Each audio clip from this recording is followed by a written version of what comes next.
سمجھ سکو۔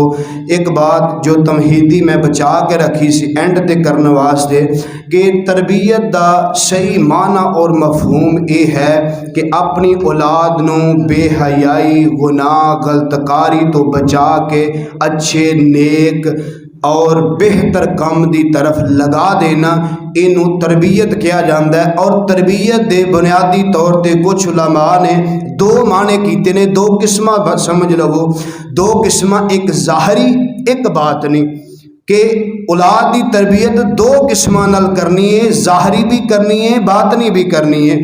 یعنی کہ جڑا او دا ظاہر ہے، کئی دوست احباب ویندے نہیں جے ایتھوں تک نا، ایتھوں رکھ کے ایتھوں تک لمبے لمبے بال نے، ایتھوں رگڑ کے مشین بھروائی ہے، قضا جنوں قضا کیا جاندہ ہے۔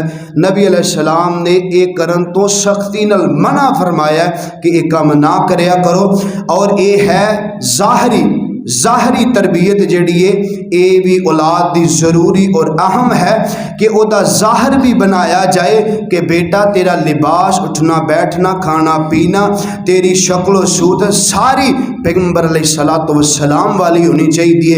باطنی تربیت دا مطلب یہ ہے کہ انہوں ایک عقیدہ سکھایا جائے، توحید سکھائی جائے، انہوں صحیح کتاب و سنت دا علم جڑا او تک پہنچایا جائے۔ اے دو قسمہ کچھ علماء نے کی دیاں نے، اے بنیادی باتاں نے ویسے تربیت دیاں۔ سبحان ربک رب العزت عما یصفون وسلام علی المرسلین والحمد للہ رب العالمین۔